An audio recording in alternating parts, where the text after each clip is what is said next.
agora a nossa segunda mesa de trabalho. O tema é Planejamento Tributário Perspectivas. Para presidir essa mesa, eu convido o conselheiro do CARF, advogado Alexandre Antônio Alquimim Teixeira, o conferencista e membro da Comissão de Direito Tributário da OAB Federal e advogado Igor Mauler Santiago, o conferencista e professor da USP, PUC São Paulo e advogado Roberto Quiroga Mosqueira. Bom, as perguntas já estão abertas, né? O debate já foi aberto. Alguém gostaria de fazer alguma pergunta, alguma colocação? Eu fico bastante aliviado, porque eu acho que não fiz nada de errado, por enquanto, lá no carro. Mas, ouvindo os dois debates, as duas exposições, cada vez que confirmo o sentimento que eu tenho, professor, que para fazer planejamento tributário nós precisamos de um bom economista, de um bom contabilista e de um bom advogado de direito privado. Acho que nós, às vezes, somos um tanto quanto dispensáveis na realização do planejamento tributário. Achei muito interessante, professor, que o senhor colocou com relação à qualificação das multas, que muitas vezes nós, nas câmaras baixas, extinguimos. E eu, como faço parte de uma das câmaras, que é conhecida como Câmara de Gado, do Conselho, que entrou lá, multa qualificada e procedência a todo momento, eu costumo alertar os meus pares de que o dolo ele não é relativo à economia tributária, porque é óbvio que o contribuinte ele não quer pagar. O dolo é relativo à infringência à lei. Né? O dolo específico é de infringir a lei, não da economia tributária. Isso às vezes gera um conceito mais óbvio que esse conceito pareça, e às vezes até cutucar, olha, o dolo aqui é da infringência à lei, não houve infringência, não houve intenção efetiva da infringência à lei. E uma outra briga que eu tenho tido lá, que eu gostaria de ouvi-los a respeito disso, é com relação à eventual aplicação da simulação e a recomposição da escrita contábil ou da verificação contábil da empresa com relação ao fato tido por dissimulado. Muitas vezes nós temos a imputação de uma simulação e, por exemplo, uma mera glosa de custo ou reconhecimento de uma receita, sem que haja a recomposição daquilo que se imputa que foi ocultado e a tributação por consideração daquilo que seria aplicável caso não tivesse havido a simulação. Ou seja, o negócio jurídico ordinário que se pretendeu por dissimulado. Eu acho que esse tema, eu gostei muito quando eu vi que no Congresso nós tínhamos a exposição do CACAI sobre essa questão do direito penal. E eu acho que isso vai crescer muito. E talvez a gente pudesse até pedir o auxílio dele, porque os princípios do chamado processo sancionador, que às vezes no caso não se aplica, né? Então a proporcionalidade da pena, né? Enfim, há todo um conjunto de temas que talvez, porque nós não militamos na área penal, mas que é um processo administrativo e é um processo administrativo sancionador. E, portanto, todos os princípios, creio, do direito penal nessa área devem ser aplicados ao processo. Então, justamente isso. E é o que eu digo um pouco. Todo o tributo, eu já falei isso aqui, é uma norma, o direito tributário é expropriatório. É uma norma de expropriação. Ou seja, eu lembro que o Geraldo da Lima dizia, o núcleo do direito tributário é dê dinheiro ao Estado, entregue dinheiro ao Estado. Então é uma norma de expropriação. Como norma de expropriação, é natural que haja resistência. Por isso que existe o planejamento, tem as normas para impedir uma tributação exagerada, mas ao mesmo tempo uma circulação por parte do contribuinte, ou seja, a tributação é um fenômeno econômico de resistência. Eu resisto à tributação. É natural. Por quê? Porque ela é expropriatória. Daí porque não querer pagar tributos é óbvio, é o pressuposto de qualquer atividade nesse sentido. Não deveria ser o motivo do dolo. Sim, falsifiquei um documento.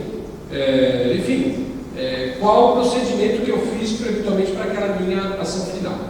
E eu acho que isso é o que está tendo na discussão. Justamente em São Paulo ontem, alguns professores justamente discutiram de que esse talvez seja o grande tema agora do Conselho de Contribuintes, multas, e portanto o direito penal. Né? Como vamos tratar as multas? Por exemplo, em São Paulo, multas exageradas já caem no próprio Tribunal de Impostos e Taxas, no TIT. Multas de alto valor caem no TIT, que é um tribunal super fiscalizador. Mas já caem. Com aquelas multas que são por dias de fração, que às vezes se tornam bilionárias, caem. O Conselho de Contribuintes, desculpa, o CARF está julgando um caso muito interessante. A turma eu não me recordo, mas o presidente é o Marcos Melo, na primeira sessão, segunda da terceira Câmara. Na sessão passada entrou um caso de multa, que essa multa por não entrega então uma multa bilionária, sobre receita bruta. Como o regimento do CARF não prevê a aplicação da equidade, da relevação da multa por equidade, por princípios, foi pedido vista pelo Wilson, que é o conselheiro do Fisco, dizendo: eu quero analisar isso. Por quê? Porque o CARF, apesar de não ter no regimento essa equidade como solução do conflito, eles estão analisando se é proporcional ou se não é proporcional, uma multa bilionária com base em receita bruta.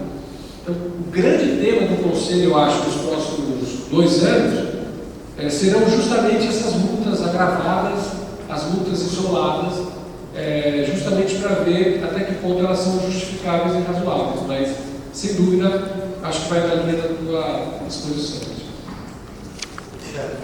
Fazer uma observação que excede um pouco o que você falou. Escutando aqui a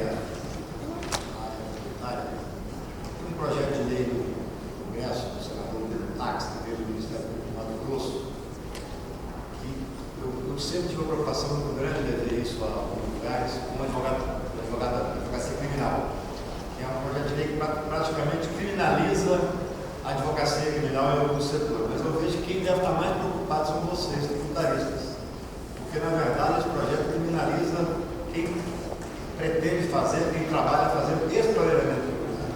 Acho que esse pode ser um tema de discussão já aqui da associação, porque realmente impressiona. Eu estava até conversando rapidamente com o Igor antes. Os advogados criminais estão muito atentos, todo o congresso nosso, a gente fala sobre isso, agora que é pouco, mas pelo menos nós estamos atentos.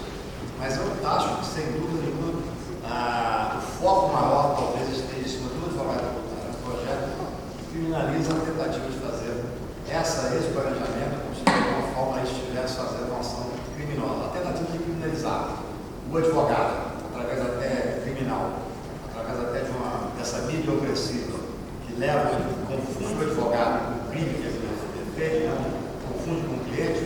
Eu acho que pode ser um objeto de preocupação de vocês agora através desse projeto. Queria fazer 3 observações finais muito rápidas sobre as questões disso daqui suscitadas no debate. A primeira, o Alexandre falou com certa ironia, mas com uma boa dose de verdade, que o advogado privado, o economista, o contabilista são extremamente importantes no planejamento tributário. E hoje, a tendência que se está verificando é exatamente a da... Lógico, a teoria, os princípios têm de estar firmemente estabelecidos e eu continuo considerando isso fundamental. Mas, em todos os julgamentos, recentemente eu recebi do Walter Lobato um acórdão aqui do Tribunal de Justiça de Minas, que eu achei exemplar, né? E nas outras discussões que tenho visto, é a análise do fato em toda a sua complexidade. Não é mais aquela história, intenção, ilícito, não, mas é ilícito porque atingiu a causa jurídico-social do negócio, porque a sociedade é ou não é diferente. Os diretores, quem são? Tem empregado? Não tem? O número de telefone é o mesmo? O número de... Claro que às vezes esses detalhes podem ser irrelevantes. Eu posso ter 2 sociedades, de fato, distintas, com o número de telefone igual, com a mesma secretária, mas dentro de cada situação concreta, como você mencionou, né, Quiroga, empresa veículo, mas pera lá, mas por quê? No caso concreto, qual é a justificativa aqui da adoção dessa estrutura? O planejamento, hoje a análise do planejamento é muito mais casuística do que era no passado. Isso é uma primeira observação que me escapou na minha exposição. A segunda quando você, se eu entendi bem, você mencionou a questão da restauração da realidade, que tem que ser uma restauração, tem um ato simulado, A restauração da realidade tem que ser integral.